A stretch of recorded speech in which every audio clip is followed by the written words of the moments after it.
5 sur 7 matin, bienvenue dans le débat matinal, bienvenue dans le forum de discussion. La FCBE ne souhaite pas que le rendez-vous de 2026 soit comme les précédents où les lois électorales ont fait l'objet de critiques, d'ambiguïté et même de controverses. Le parti de Paul Onkpé veut susciter un débat sur la relecture de l'arsenal juridique qui encadre les élections dans notre pays. On les accable, ces lois, de tous les superlatifs. On dit d'elles qu'elles sont exclusives, parfois même taillées sur mesure. Pourtant, du côté du pouvoir, on a toujours assuré qu'elles sont progressistes, qu'elles visent un meilleur encadrement du landerneau politique de notre pays. Concrètement, que reproche la FCBE aux lois électorales? Eh bien, nous faisons le débat. Et en interactualité, on s'intéresse à la situation de George Weah au Libéria. Balle au pied, c'était un virtuose. Pouvoir politique en main, on est loin d'en dire autant. Le Ballon d'Or 96 devra affronter son rival Joseph Boakai au second tour pour le compte d'une présidentielle ultra serrée. Au premier tour, au thème du premier tour du 10 octobre dernier, les résultats présentent 43,8% pour George Weah, 43,4% pour Joseph Boakai. Pourtant, en 2017, l'ancien attaquant du Milan AC et du Paris Saint-Germain avait suscité l'engouement des jeunes et plus précisément des classes populaires. 6 ans après, au-delà des résultats économiques et sociaux difficiles à obtenir, Weah n'a pas incarné une pratique sobre et exemplaire du pouvoir. Plusieurs critiques à son encontre. Mr. George est-il dans le dur? Bien sûr, on en parle. Et puis un quart de siècle après avoir été déployé, la force onusienne s'apprête à entamer son retrait de la République démocratique du Congo après avoir pris acte officiellement des requêtes de Kinshasa. Eh bien, c'est le 16 octobre dernier que le Conseil de sécurité a accepté de considérer d'un commun accord le retrait graduel mais accéléré de sa force onusienne. On se souvient que la même situation s'était déjà produite au Mali. L'ONU doit-elle repenser ses missions de paix? C'est une grosse interrogation à laquelle vont essayer de répondre mes francs-parleurs du lundi 2 sont là ce matin. Francis Elojatale, bonjour et bienvenue. Bonjour Eman. Comment allez-vous? Je vais très bien. Un plaisir de vous recevoir. Un plaisir partagé. C'est rare de vous voir juste à côté du docteur Paul-Marie Wessou parce que vous avez ne s'accorde pas souvent. Pourtant, c'est possible parce que lui, il est théoricien de la gouvernance, mais je suis praticien de la gouvernance. De la gouvernance d'État, d'accord. Ça commence bien, docteur Paul-Marie Wessou. Bonjour. Oui, bonjour. Non, de temps à autre, il arrive qu'on s'entende. D'accord. On verra tout à l'heure si vous allez vous entendre ou non. Et juste en face de vous, un franc-parleur aussi qui fait son baptême du feu, en tout cas dans le forum de discussion, puisqu'il est le premier concerné par le sujet que nous évoquons ce matin, Judy Kalero-Kouadon. Il est conseiller média du parti Foscori pour un Bénin émergent. Bonjour et bienvenue. Bonjour Eman. Comment allez-vous? Très bien, j'ai la forme. Mais un plaisir de vous recevoir sur 5 sur 7 matin. C'est moi. Pour évoquer cette actualité liée bien sûr à votre parti. Alors, vous avez le parti, bien sûr, veut susciter un débat national sur les lois électorales. Concrètement, de quoi s'agit-il? Bon, il faut dire que c'est pas une nouvelle trouvaille, c'est pas nouveau. Et depuis 2019, il faut dire, si nous ramenons l'actualité à cette période, et les lois électorales ont causé d'énormes problèmes en République du Bénin. Et 2019, nous étions à la veille des législatives, tout ce qu'il y a eu, et avec l'exclusion de l'opposition et tout ce que les lois ont engendré. 2020 également, nous avons tout fait, la FCBE pour, et malgré elle, se mettre au goût du jour des lois avec l'obtention du récépissé d'existence légale. Nous étions allés aux élections communales. Nous étions en pleine installation des conseils communaux quand le chef de l'État a dit d'arrêter, on retourne au Parlement pour une loi interprétative de la loi qui existe et ça pouvait amener des problèmes. Mais puisque nous étions dans une situation de crise et il fallait tout faire pour calmer les ardeurs et on a laissé ces partis comme ça.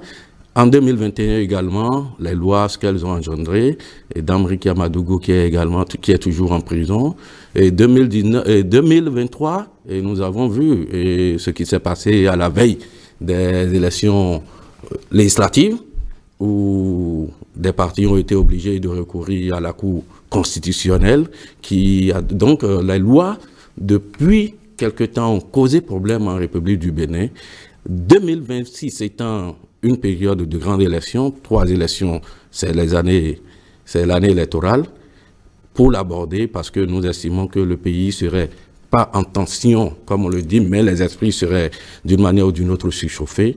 Il faut qu'on définisse clairement les bases, ce que c'est que les élections avant, pendant et même après.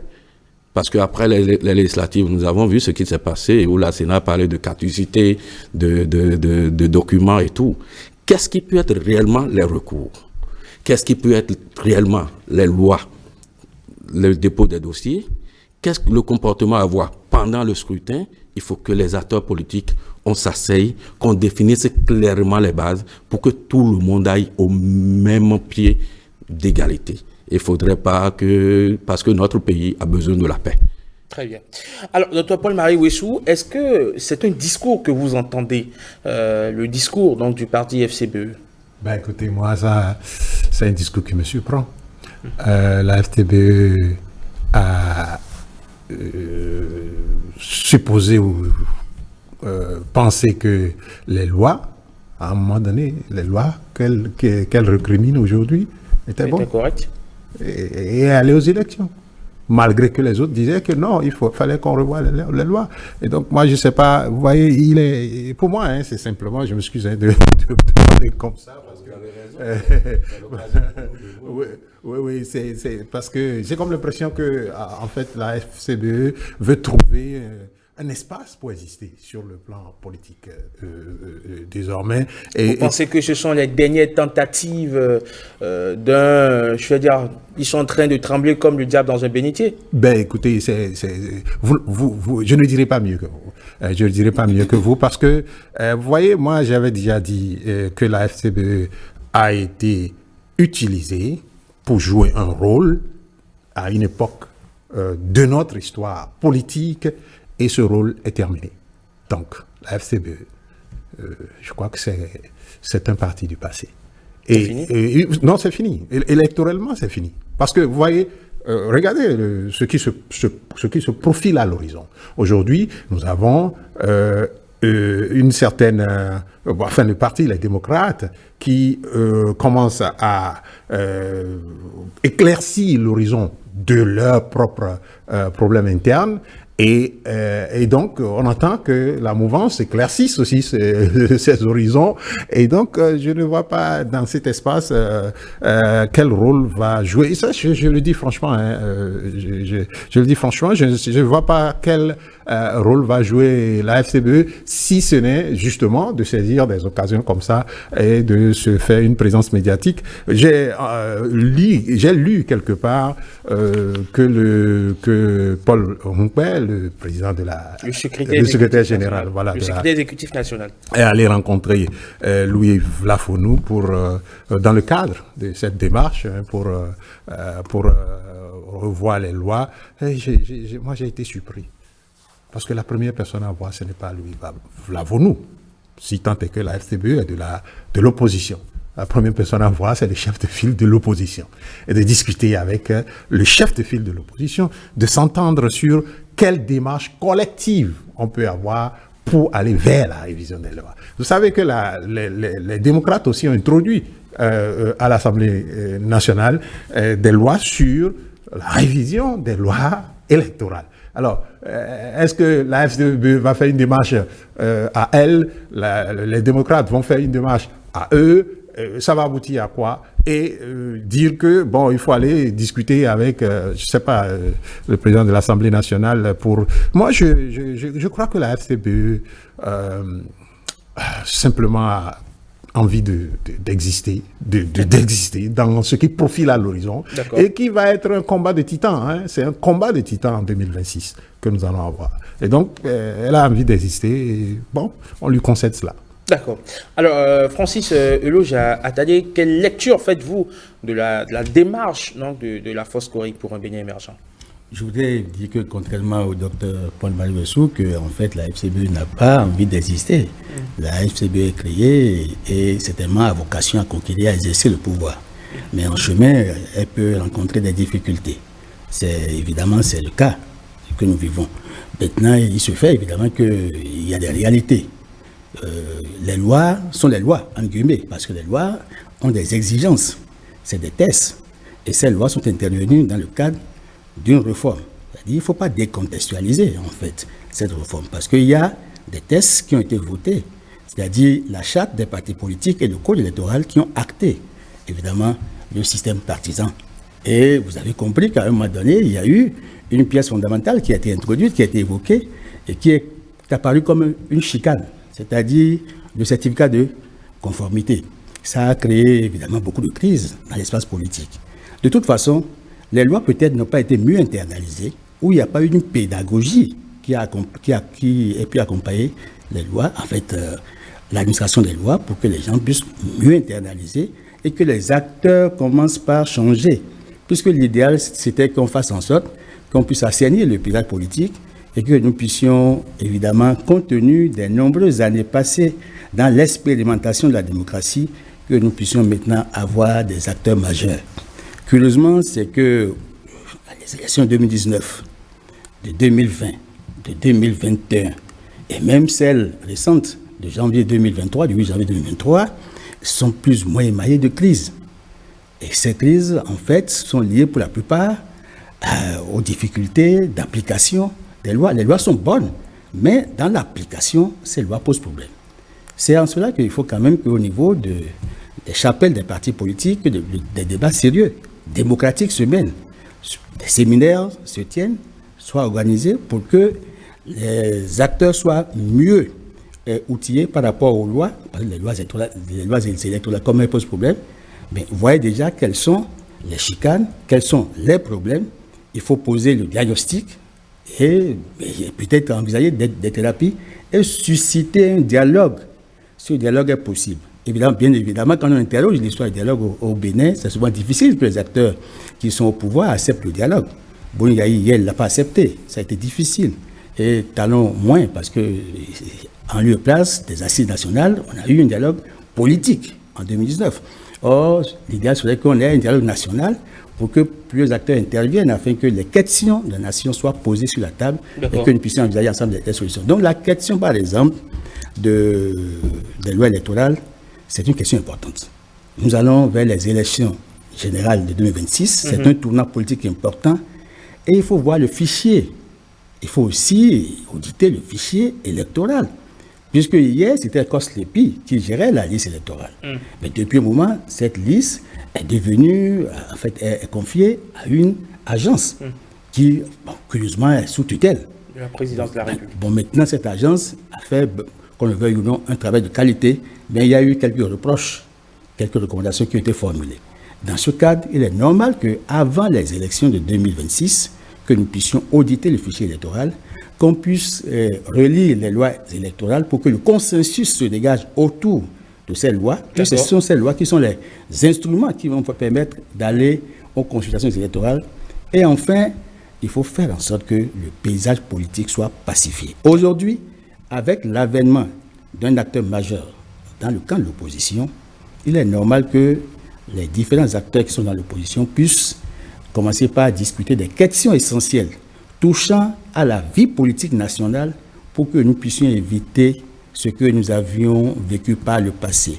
Les démocraties établies en Afrique, ce n'est pas le Bénin qui joue l'exclusivité. Les démocraties libérales établies en Afrique ont souvent été secouées par des violences, par des crises, soit pré-électorales ou post-électorales, et la plupart de ces crises sont inhérentes à la qualité des lois électorales. Donc, pour que le processus électoral ne soit pas biaisé et qu'on aille dans des contestations inutiles, parce que hier, vous vous rappelez encore, docteur depuis Soglo, si ce n'est pas des protestes du conteste, il y a conspiration autour, mais c'est qu'on a dit non, que là, c'est ça ou c'est rien, et puis finalement, des acteurs vont en prison.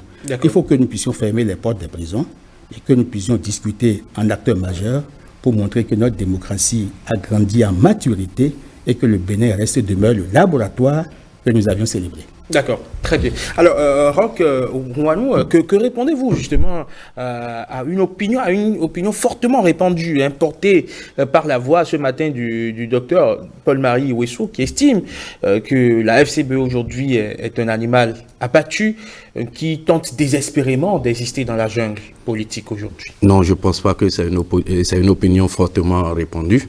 Je concède au docteur ses propos, ce sont ses analyses, et nous sommes régaliens, nous sommes tolérants, nous n'exigeons pas que les gens voient des mêmes yeux que nous, nous n'accusons personne.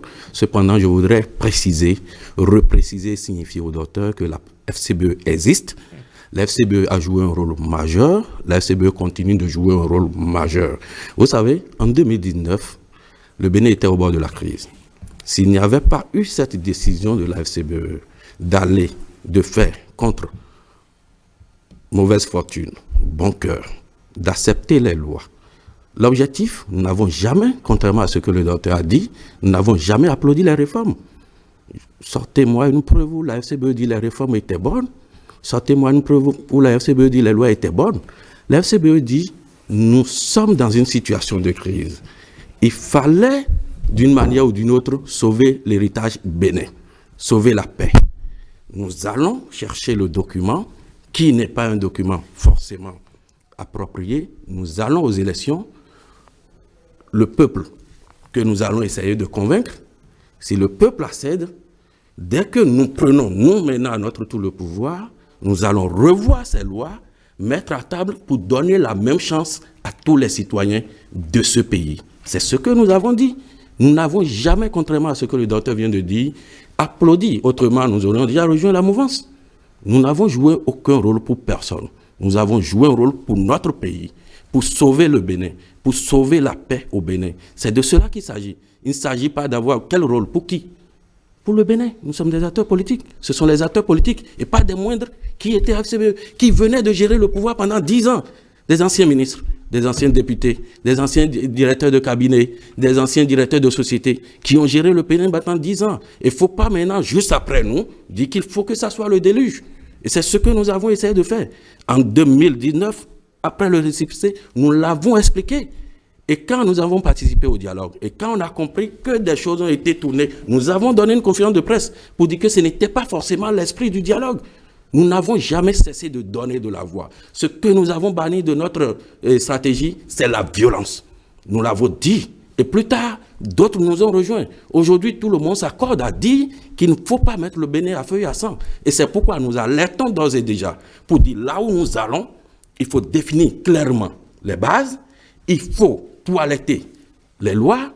Vous savez, même la Sénat, après les législatives de 2023, son rapport a montré des faussetés, des difficultés au niveau de la loi électorale. Un citoyen aujourd'hui béninois ne peut pas dire qu'on va laisser cette loi, cette liste électorale en l'état pour aller aux élections de 2026 sans qu'il y ait encore à la veille des élections des contestations. Et si nous voulons aller de contestation, il ne faut pas clicher. Il ne faut pas mettre le débat FCBE, FCBE, FCBE. Ce n'est pas le problème, ce n'est pas le plus important. Le plus important, c'est le Bénin. C'est ce qu'on veut faire de ce pays. Et c'est ce qui a toujours primé au niveau de la FCBE, des responsables de la FCBE. Quand nous pensons à nous, quand les acteurs politiques pensent à eux-mêmes, à leurs intérêts personnels, il faut également penser à ce que le Bénin sera après nous. C'est très important. Ce n'est pas du Bénin, ce n'est pas ils ont joué, aujourd'hui n'existe pas. Non, nous continuons d'exister jusqu'à preuve de contraire. Le récépissé d'existence légale du parti FCBE n'est pas là. Nous continuons de jouer un rôle, nous allons toujours jouer un rôle parce que il est clairement établi. Quand vous refusez de faire de la politique, quand vous refusez de vous mêler des histoires de votre cité, vous allez vous laisser gouverner par des imbéciles. Donc, toutes les fois, la FCBE, quel que soit ce qu'on va dire de nous, nous allons toujours... On ne va pas sortir des grands mots non plus. Non, nous allons toujours... Non, ce n'est que des citations. L'auteur existe. D'accord. L'auteur existe, c'est juste une citation. On préférait que vous citiez non, c'est juste que je dis que nous allons continuer, quel que soit Alpha, quel que soit ce qui va advenir aujourd'hui, demain et après-demain, continuer d'animer la vie politique de notre pays tout en revendiquant la non violence. D'accord. Tout en appelant les acteurs au dialogue. Vous savez, quelles que soient les plus grandes crises au monde, les plus grandes guerres au monde, finissent toujours à une table de discussion. D'accord, très bien. Alors, je me permets de vous relancer. Alors, ce que, je vais dire, le procès qu'on fait à la FCBE aujourd'hui, c'est qu'elle n'est pas forcément suffisamment légitime pour porter ce combat, d'autant plus que lorsque les autres partout, les autres acteurs politiques qui se revendiquaient de l'opposition avaient refusé en son temps d'aller aux élections, si ces lois électorales n'étaient pas toilettées, la FCBE était presque la seule formation politique d'opposition à accepter d'aller aux élections, au risque donc d'être taxé, d'être l'appendice donc de la majorité présidentielle. Donc aujourd'hui, que la même FCBE en vienne à dénoncer ces lois électorales, quelque part, il y a un peu mal donné. La FCBE a toujours dénoncé. Nous n'avons pas eu les mêmes méthodes. C'est ce que je vous dis. Nous n'avons pas eu les mêmes méthodes. Qu'est-ce que vous dites? Les autres dont vous parlez, aujourd'hui, quel parti politique n'a pas accédé à ces lois? Dites-moi. Les autres ont accédé, tout le monde a accédé. Aujourd'hui, vous ne pouvez pas prendre un parti politique aujourd'hui qui vous parle de violence. Eux tous parlent de la non-violence. Eux tous parlent de la paix. Eux tous disent qu'il faut aller à une table de négociation, qu'il faut revoir les lois. J'étais là assis tout à l'heure. Vous avez reçu avant moi quelqu'un qui a dit quoi?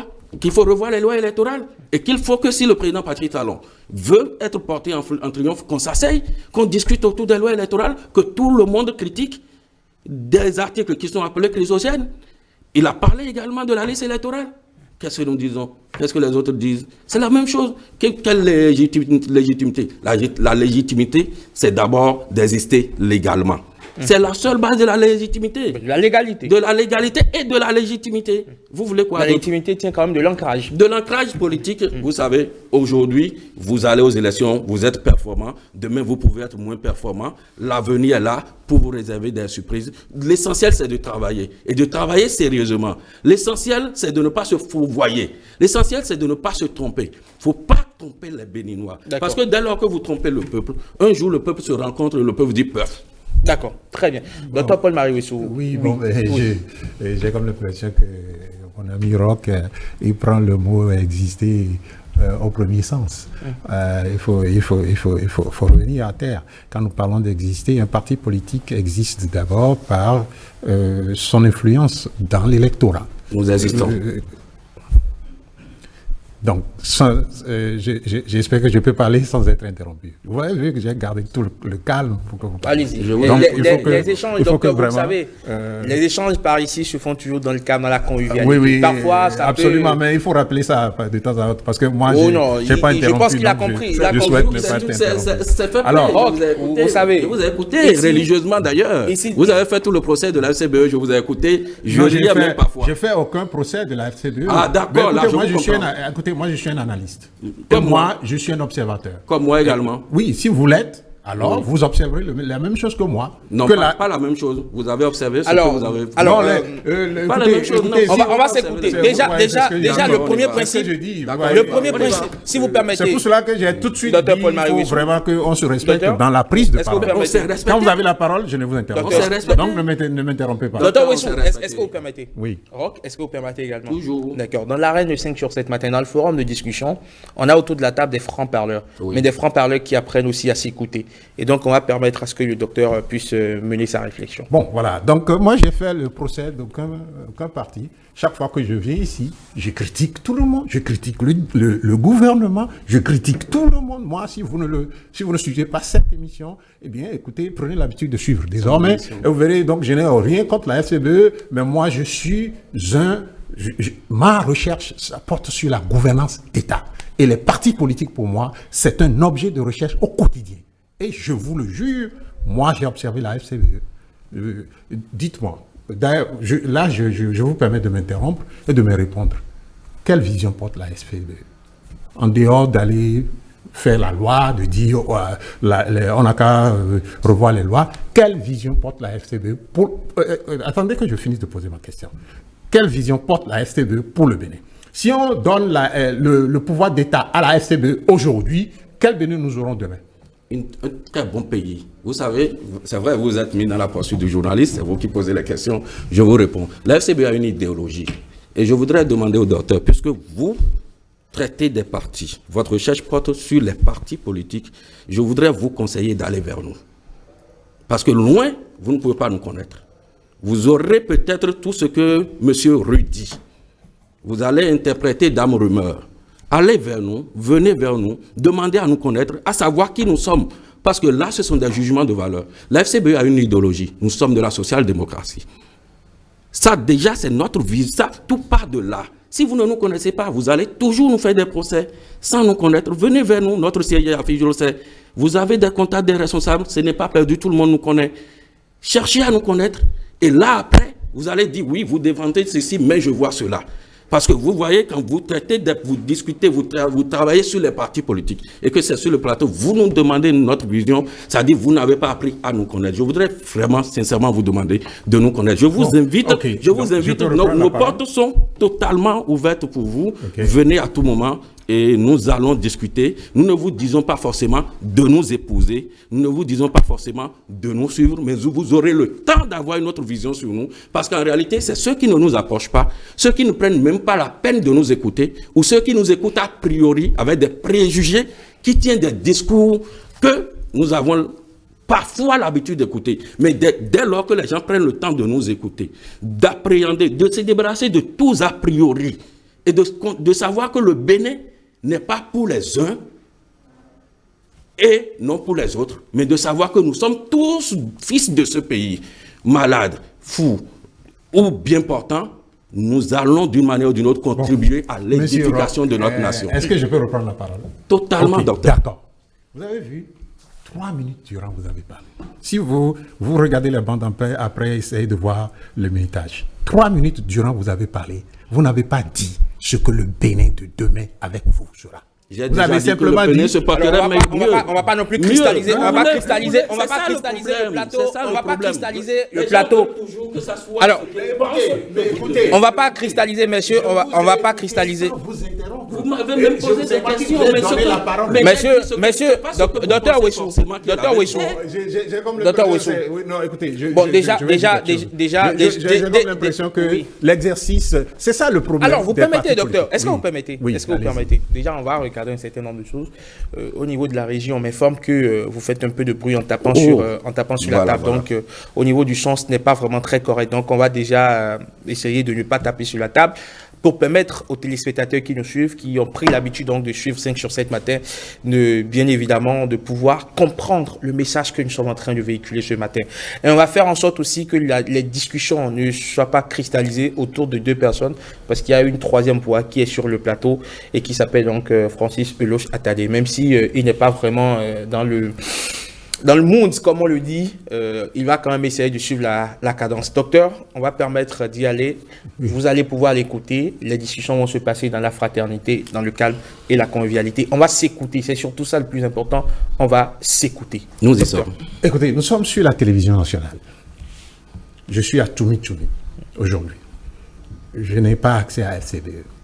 J'ai quelqu'un sur le plateau. J'ai dit, je vous donne 3 minutes. Dites-moi ce que le Bénin sera quand vous aurez le pouvoir politique en main. Incapable de me dire. Tout ce qu'il m'a dit, de tout le discours, c'est nous sommes du Parti social-démocrate. Ça encore, c'est à expliquer. C'est quoi le parti?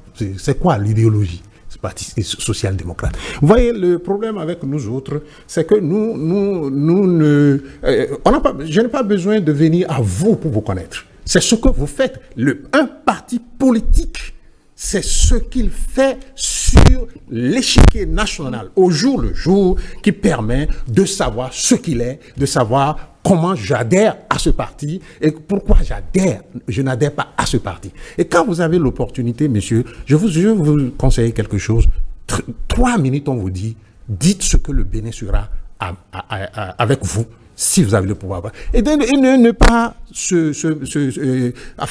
se lancer dans des considérations qui visent à dire à l'autre, oui, vous nous regardez de loin, mais moi, je n'ai pas besoin de venir à vous. Moi, je suis un chercheur. Un chercheur n'est pas obligé d'être dans les faits. Un chercheur observe, regarde les faits et voit comment chacun se prononce, comment chacun agit, ce que chacun fait, ce que chacun ne fait pas. C'est de ça qu'il s'agit, monsieur. Et il faut que vous puissiez prendre conscience qu'un parti politique existe d'abord dans son discours.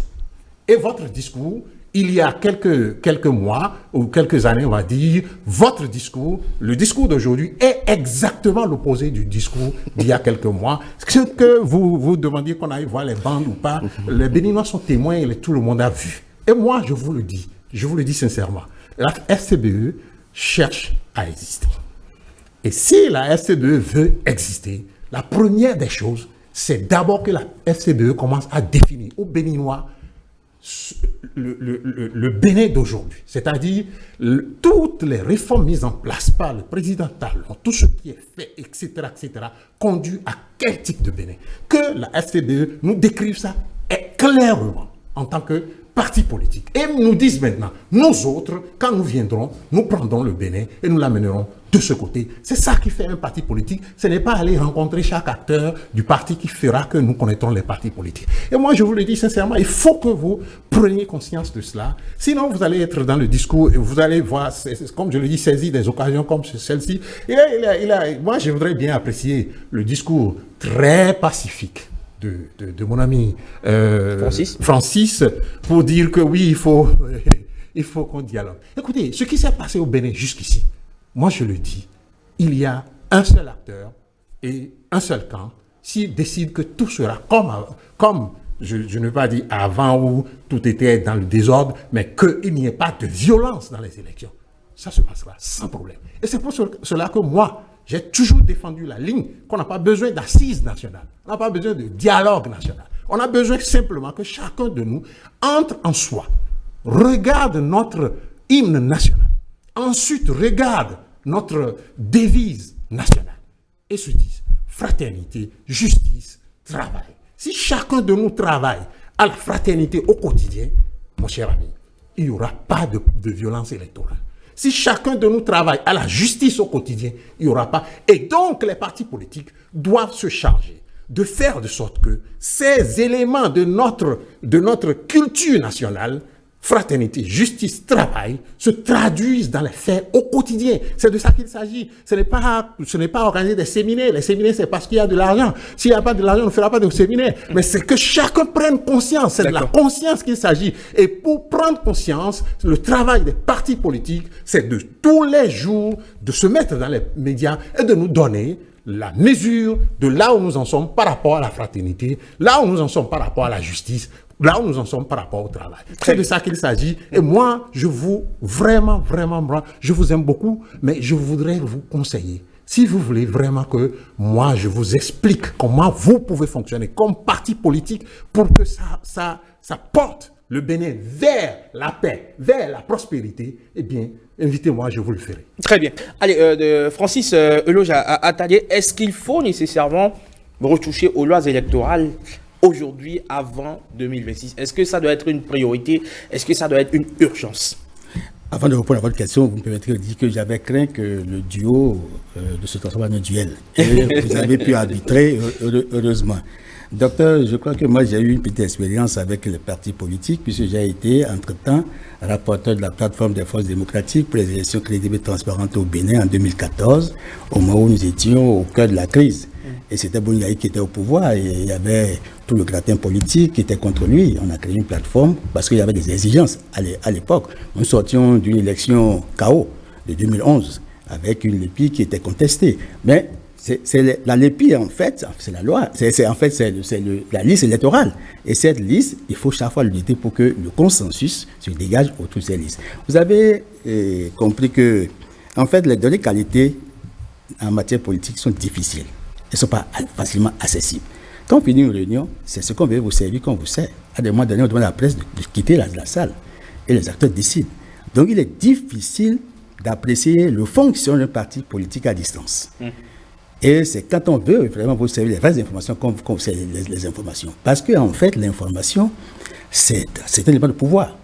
C'est un élément de pouvoir. Donc, je veux dire à Paul-Marie Wessou que c'est vrai, il veut être un coach pour les partis politiques et la gouvernance, mais c'est une matière difficile.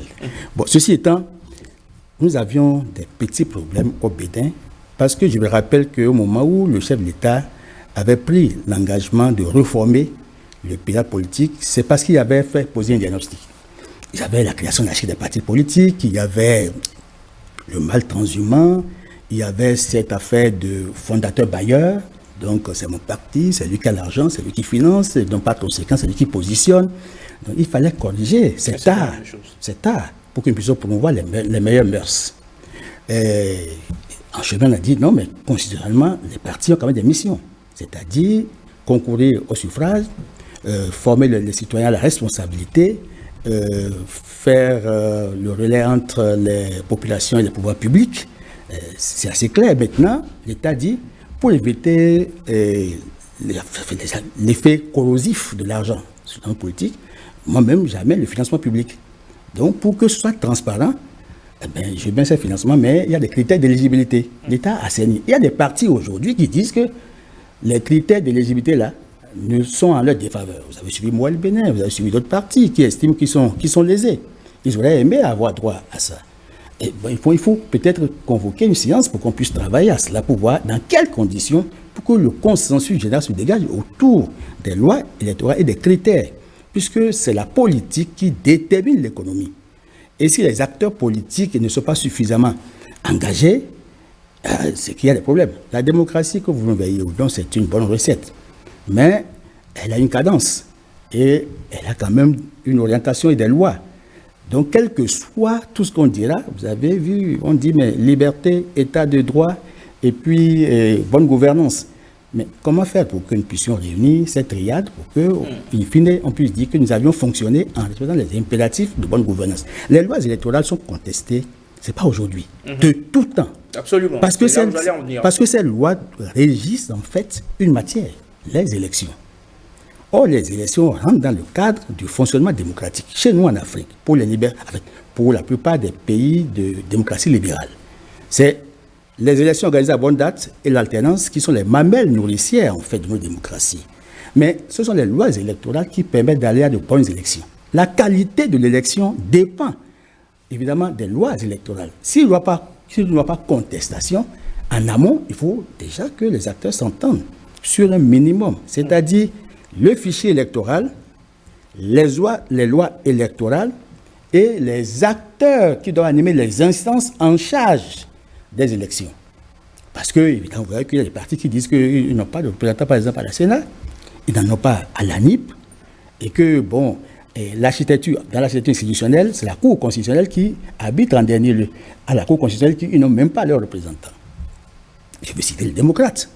Vous avez suivi, comme vous et moi, partout, et puis ils ont dit ubi et orbi. Dans ces conditions, est-ce qu'il n'est pas intéressant que nous puissions susciter un débat national, ou à défaut, un ministère politique pour réfléchir sur les conditions d'organisation des élections générales. Puisque encore, la question du parrainage, qui sont les maires ou députés qui vont parrainer?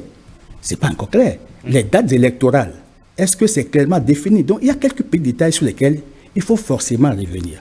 Je veux dire que le parti FCBE a quand même des maires et des conseillers. Donc, le parti existe. Moi, je ne veux pas leur dénier le droit d'exister. Je ne serai pas aussi péremptoire que le docteur. D'accord. Et en cela, je veux dire évidemment que nous devons travailler à promouvoir la paix. Parce que la paix dépend des éléments de langage. Et nous allons dans une phase décisive. Il est très intéressant que nous qui venons ici faire le débat puissions ouvrir des pistes de réflexion aux grands acteurs qui animent les chapelles politiques pour que notre pays soit préservé des catastrophes que nous observons ailleurs. Très bien. Donc voilà, docteur, je ne suis pas contre vous aujourd'hui, j'espère que nous allons nous entendre.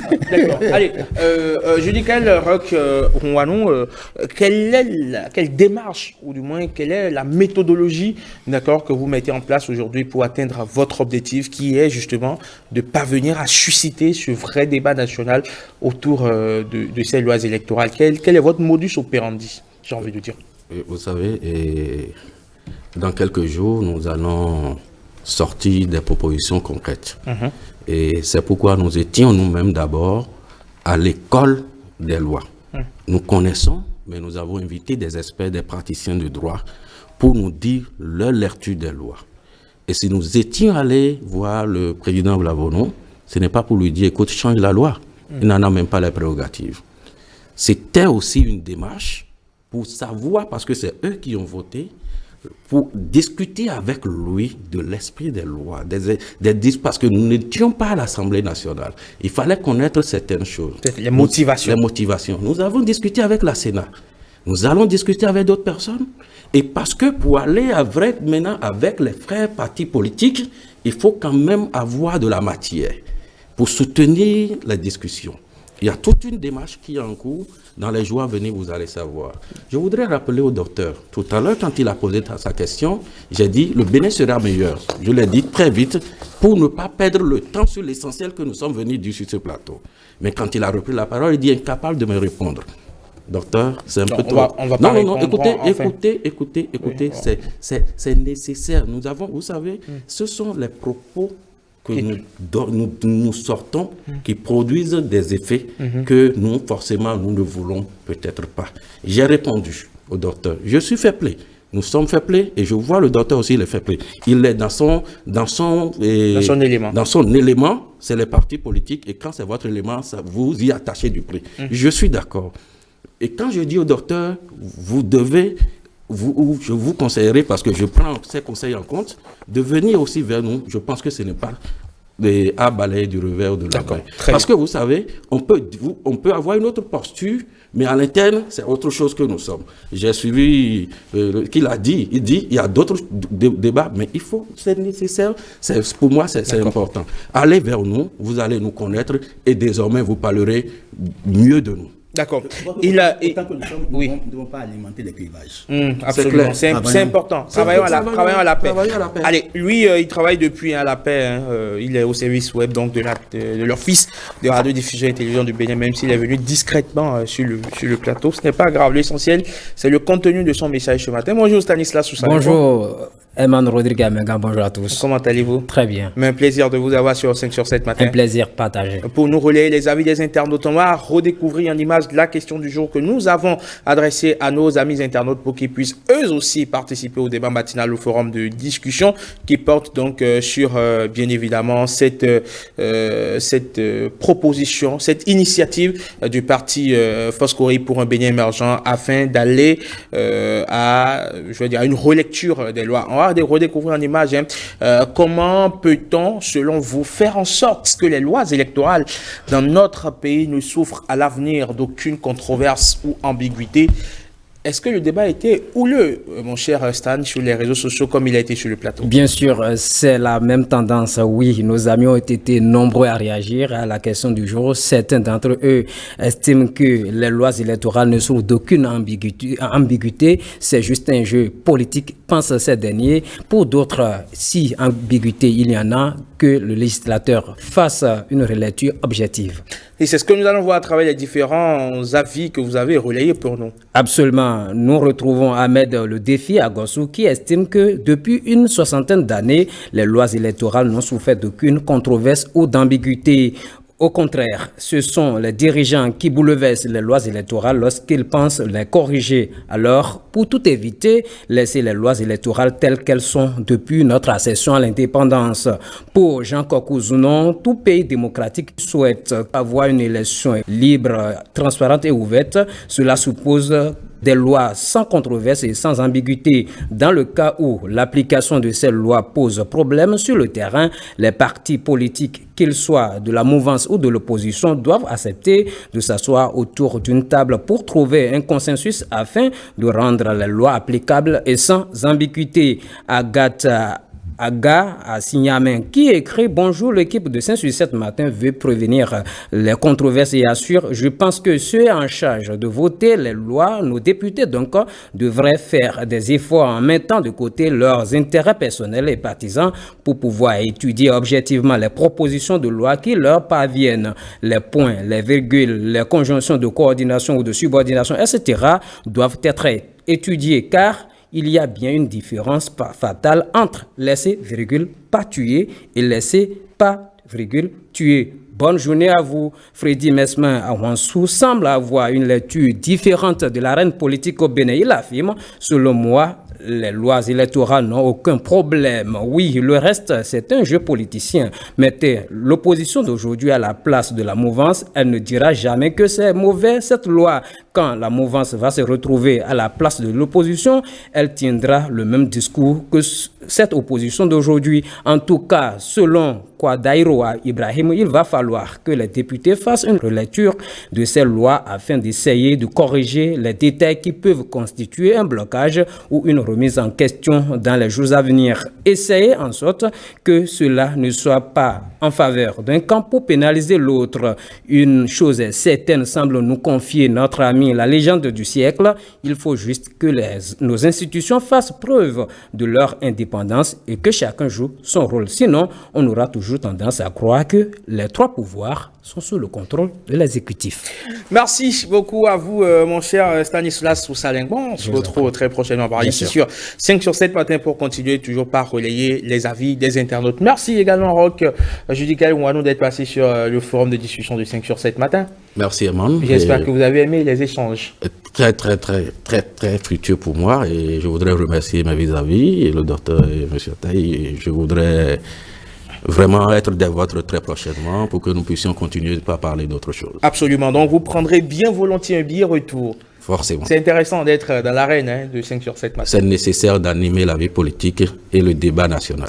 Merci beaucoup. Allez, on va fermer cette page nationale et on va ouvrir la page internationale dans ce débat de 5 sur 7 matin. Mais avant une petite pause pour installer un autre invité qui se joint à nous pour le débat. Du lundi au vendredi. Vous êtes sur 5 sur 7 matin, vous avez fait le bon choix. Bonjour le Bénin, bonjour à toutes et à tous. Très ravi, très heureux de vous retrouver sur la matinale de la télévision nationale. Vers la fin du second mandat, il y a toujours des enfants rebelles. Il faut que de la réflexion soit derrière ce que nous faisons. L'événement précis parle d'une remobilisation des militants à la base. Vous n'avez donc qu'un seul geste à faire, c'est rester devant vos petits écrans, de nous suivre jusqu'à 9h. Tournement au matin aujourd'hui sorti, mairie d'Abomey. On a retenu globalement 4 commentaires qui résument la tendance globale sur les réseaux sociaux. Répondez tout de suite. Chaque matin, nous vous accompagnons de l'aube jusqu'au lever du soleil en vous apportant les dernières actualités, les échanges nourris et des analyses éclairées. Nous faisons, comment dire, dos à toutes ces personnes-là qui nous imposent parfois des choses, point d'interrogation, et c'est là la grande interrogation. Est-ce qu'il n'y a pas la loi qui interdit de passer quand le feu est rouge? Bonjour Emmanuel Megan, bonjour à tous, bonjour à toutes. Vous avez bien planté le décor et fait même le lancement, je dirais. Donc. Ballon toujours dans les pieds bretons, le centre, encore Mounier. Installez-vous confortablement, préparez-vous à embarquer et laissez-nous illuminer votre journée. L'ORTB passe à vous. On est de retour donc sur 5 sur 7 matin pour continuer le débat. Il nous a rejoint Morgan Assouame. On dit bonjour et bienvenue. Merci et bonjour à tous. Comment allez-vous? Super bien. Vous êtes consultant donc en géopolitique. Vous nous avez rejoint pour évoquer 2 sujets d'actualité à l'international. Il s'agit bien évidemment de ce second tour annoncé entre Mr. Yodge, comme on l'appelle, George Weah, et Joseph Boakai. Est-ce que justement, Morgan, le second tour était inévitable? Inévitable, c'est un peu trop vite parlé, mais c'était assez évident.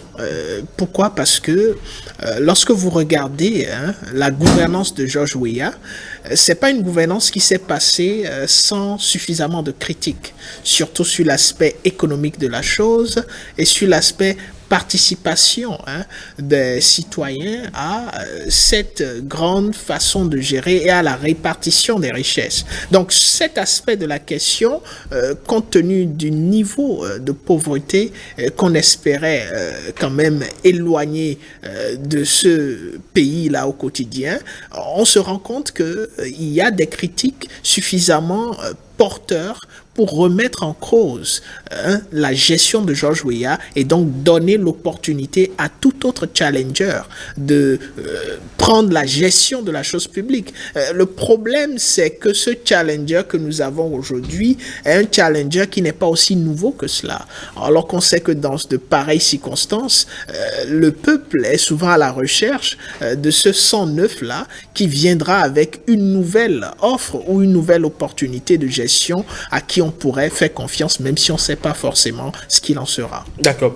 Alors, mon cher docteur Paul-Marie Ouessou, Georges Weah avait incarné cette nouvelle alternance, cette nouvelle ère pour le Libéria. Déjà, de par sa jeunesse, il est arrivé au pouvoir à moins de 50 ans, un peu moins, je pense à 49 ans, icône nationale du pays, ballon d'or, bref, issu des Bakatiers donc de Freetown, qui a vraiment, qui sert de modèle, on va le dire, à toute la jeunesse et à ces personnes issues des milieux défavorisés. Mais au bout de 6 ans de gestion du pouvoir, il a accumulé, on va dire, quelques faux pas.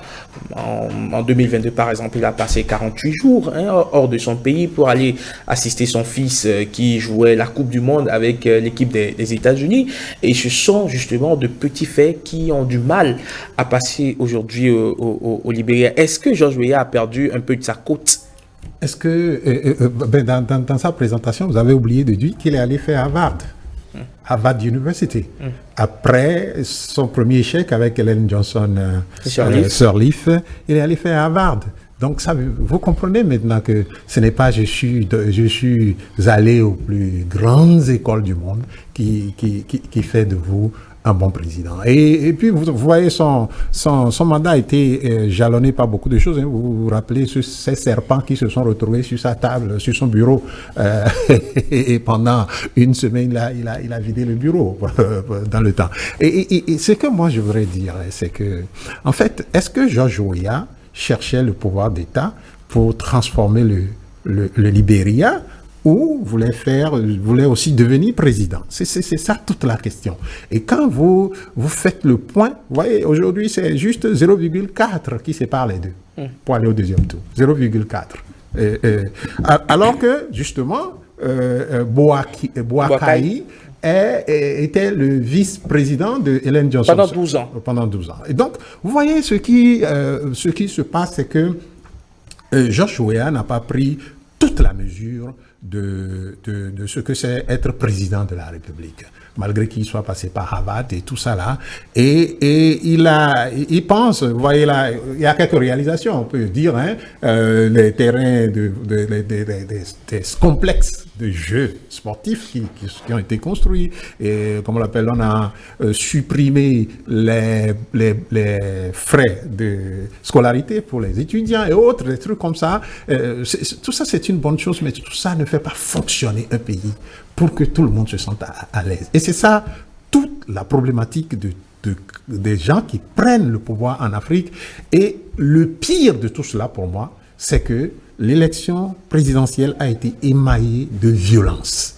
Ce qui prouve que dans un pays qui sort de la guerre, même si pendant 12 ans, Ellen Johnson Sirleaf a essayé de pacifier le pays, dans un pays qui sort de la guerre, la priorité des priorités, c'est de déblayer le terrain politique, de faire de sorte que les Libériens se sentent libériens et que les Libériens aillent librement voter pour ci ou voter pour ça, et qu'on évite les clivages qui sont généralement des clivages de je soutiens telle personne, je soutiens telle autre personne, non pas des clivages de je pense que le pays avec telle personne sera à tel niveau ou à tel autre niveau. Et moi, je voudrais dire, oui, Georges Weah est dans le dur, il ne peut s'en prendre qu'à lui-même. D'accord. Et je lui souhaite bonne chance s'il gagne cette élection. Alors, est-ce que Francis Ologiatali, Georges Weah a été victime un peu de sa méconnaissance, on va dire, du pouvoir d'État, de la gestion de l'État?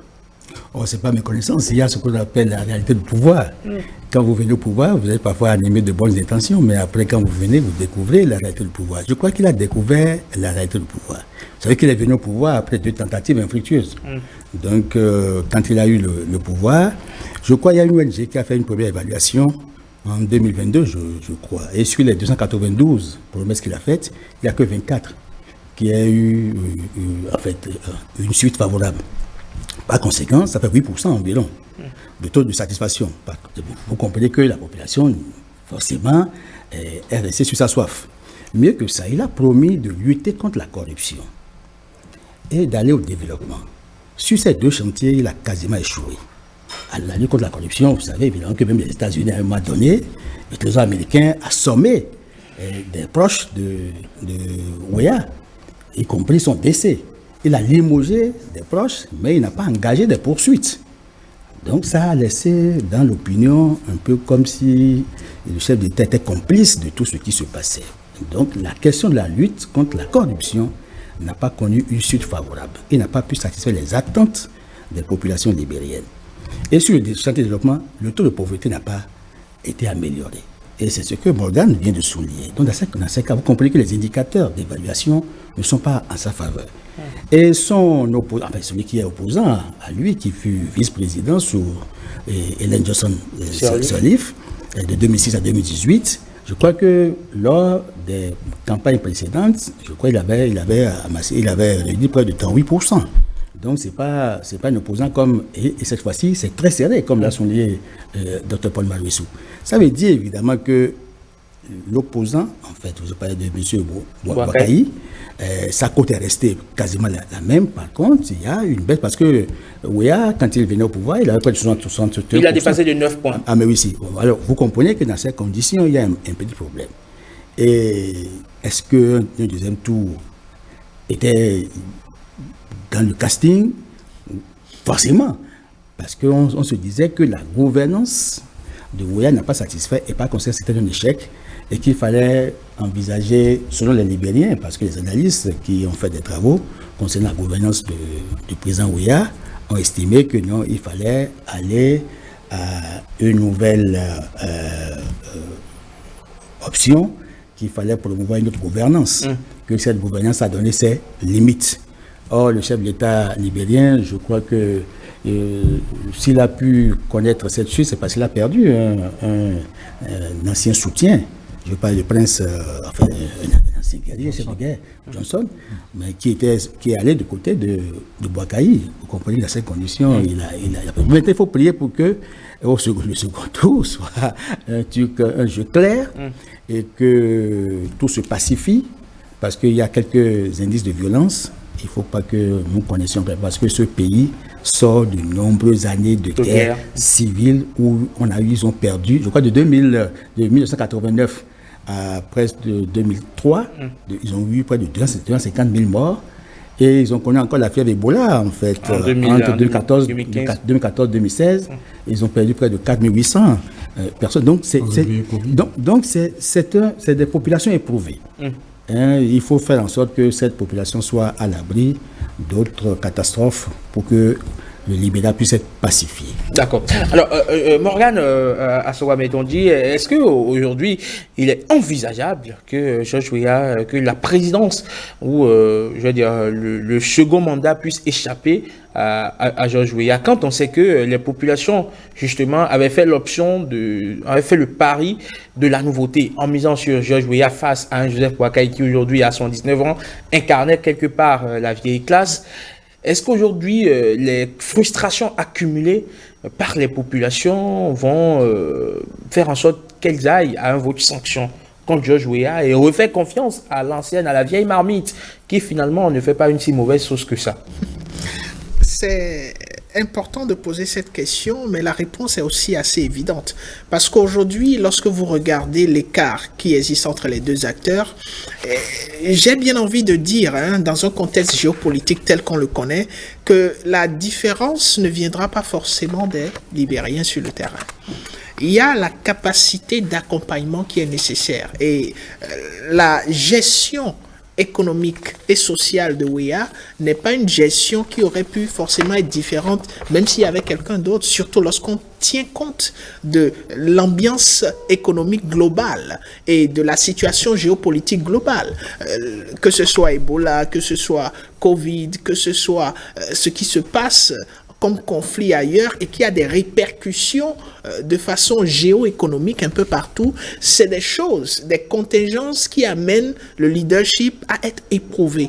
Et quand on tient compte de ce de quoi était sorti le Libéria avant la prise de pouvoir de Weah, il a fait face aux réalités et les réalités aussi ont été animées par les facteurs externes. Et aujourd'hui, il y a un facteur externe majeur dans ce qui se passe au Libéria, et cela ne date pas d'aujourd'hui, même de l'époque de Sirleaf, ce sont les États-Unis.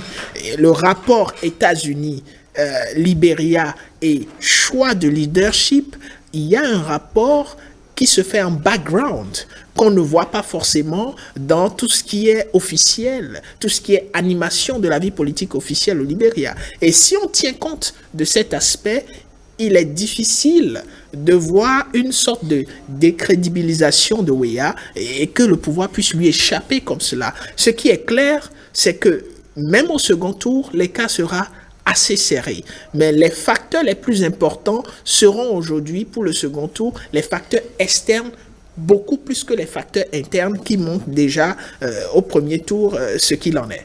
On va observer donc de très près ce second tour au Libéria entre Joseph Boakai et George Weah. C'est un attaquant qui sait se débarrasser des défenseurs.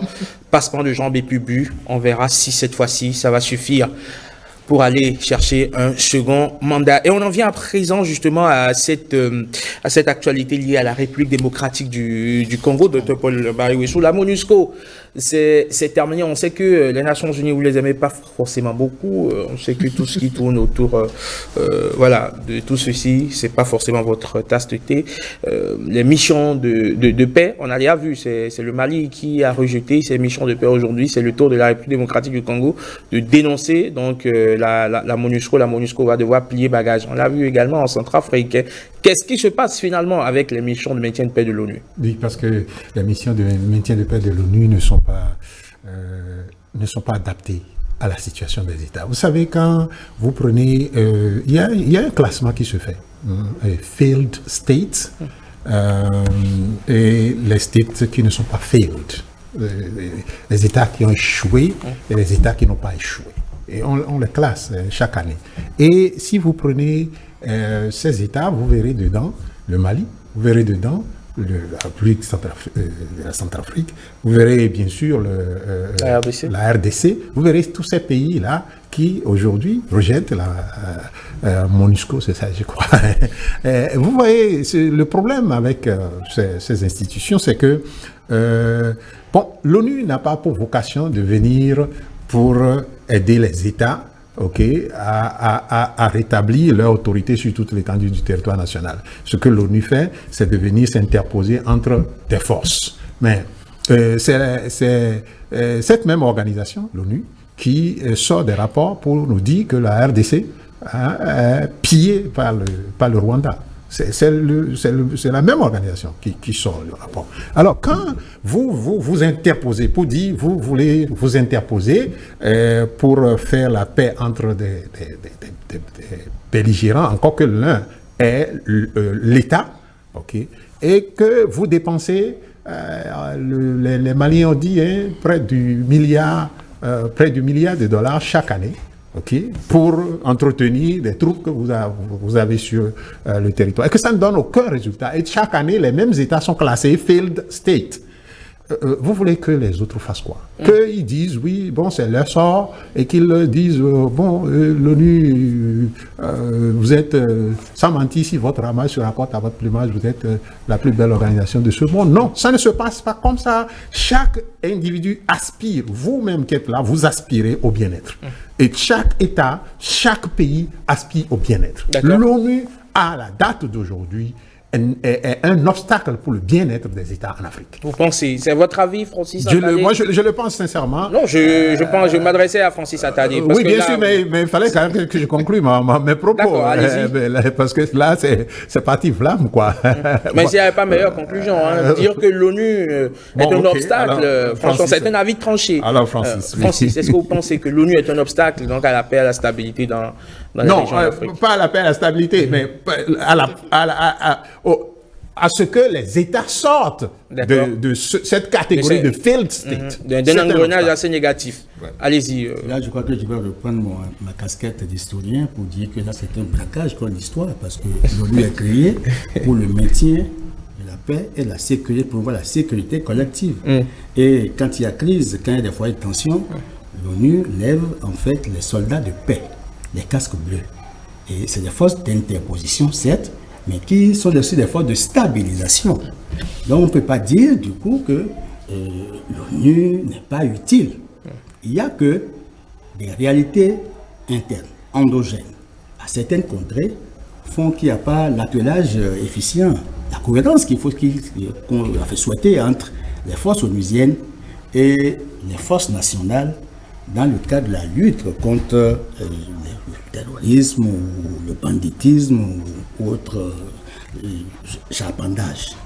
Mais l'ONU fait du mieux qu'elle peut en tant qu'institution internationale. Mais il y a une révolution, parce que derrière l'ONU, n'oubliez pas qu'au Conseil de sécurité siègent des puissances. Et il y a une puissance qui est indexée aujourd'hui en Afrique. Parce que parmi les 5 grands détenteurs, évidemment, du droit de veto, il y a la France. Nous ne cachons pas.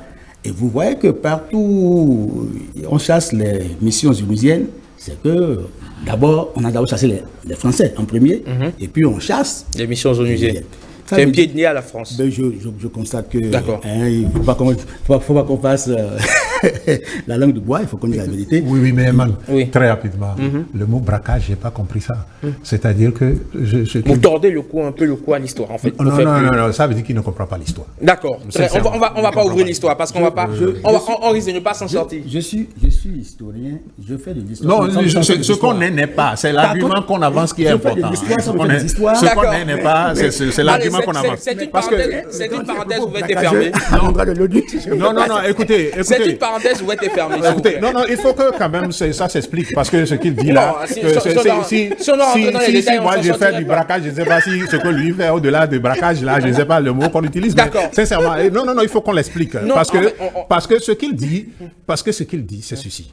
Et lui-même, il l'explique et il parle de braquage. Moi, je ne comprends pas. C'est pourquoi il dit qu'il ne comprend pas l'histoire. Quelque part, Morgan Assoba Metondi, il y a également la réélection du président Félix Tshisekedi Tshilombo qui se joue dans cette histoire donc, de déguerpissement, sinon d'éviction de la mission onusienne, parce que depuis un moment, les populations congolaises manifestent pour réclamer le départ des troupes onusiennes. Donc, en faisant d'abord un discours, on se souvient de son discours à l'Assemblée générale des Nations Unies, un discours retentissant pour dénoncer justement la MONUSCO, donc suivi donc de l'éviction des troupes onusiennes. C'est peut-être une façon de montrer à la population qu'il n'est finalement pas sourd à leur appel, et ça peut être un argument de campagne. Naturellement, la façon dont vous présentez la chose est l'une des différentes perspectives qui jouent en faveur du président Tshisekedi, parce qu'il sait depuis combien de temps la population est en train de faire appel au déguerpissement de la MONUSCO. Mais si vous voulez regarder la chose de plus près, vous comprenez tout de suite qu'il y a un mandat qui est donné à ces missions d'opération de maintien de la paix. Et aujourd'hui, ces missions sont de nature multidimensionnelle, c'est-à-dire en dehors de cet aspect d'interposition, il y a des aspects de state building, peace building, d'assistance à la vie dans la société dans laquelle il se retrouve. Et quand vous regardez cet aspect multidimensionnel et que vous ne regardez pas forcément l'aspect création de la stabilité, l'aspect lutte contre l'insécurité, vous comprenez qu'il y a quelque chose qui est fait, surtout quand vous regardez les dépenses.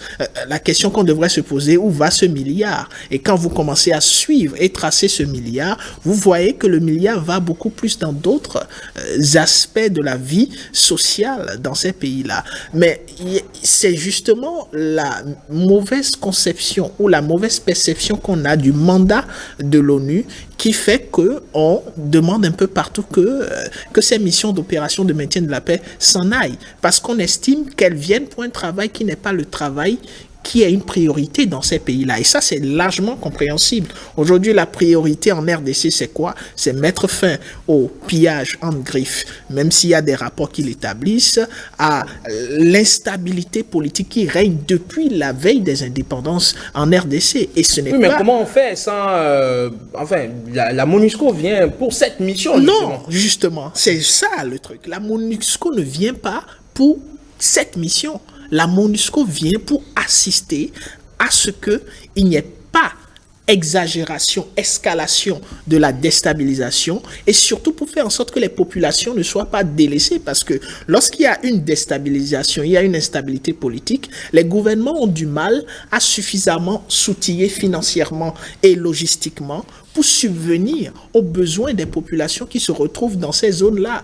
Et c'est une réalité. Maintenant, le travail de construction de la stabilité appartient au gouvernement parce que dès que la MONUSCO ou une mission d'opération de maintien de la paix se lance dans la construction de la sécurité, elle commence à assurer une mission régalienne et qui pourrait causer d'autres problèmes d'ingérence dans la vie ou la gestion de la chose publique dans ces États-là. Donc les règles sont tellement strictes que la MONUSCO ou même une quelconque mission d'opération de maintien de la paix ne devrait pas se lancer dans une activité de réintégration de l'aspect sécuritaire ou même de stabilisation politique dans un pays. C'est vrai que l'ONU a des missions politiques qui sont différentes des missions d'opération de maintien de la paix.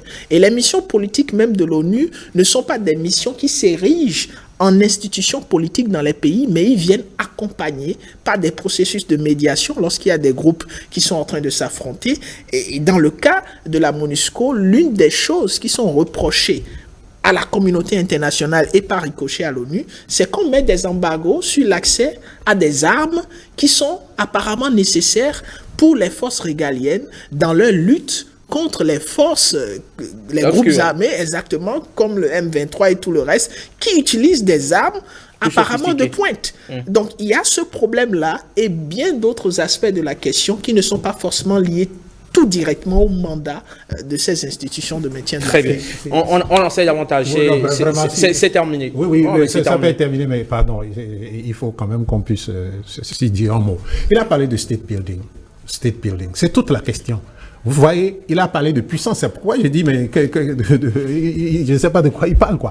Il a parlé de puissance aux Nations Unies qui ont le droit de veto et qui empêchent les États de s'armer. Et il parle des rebelles qui s'arment.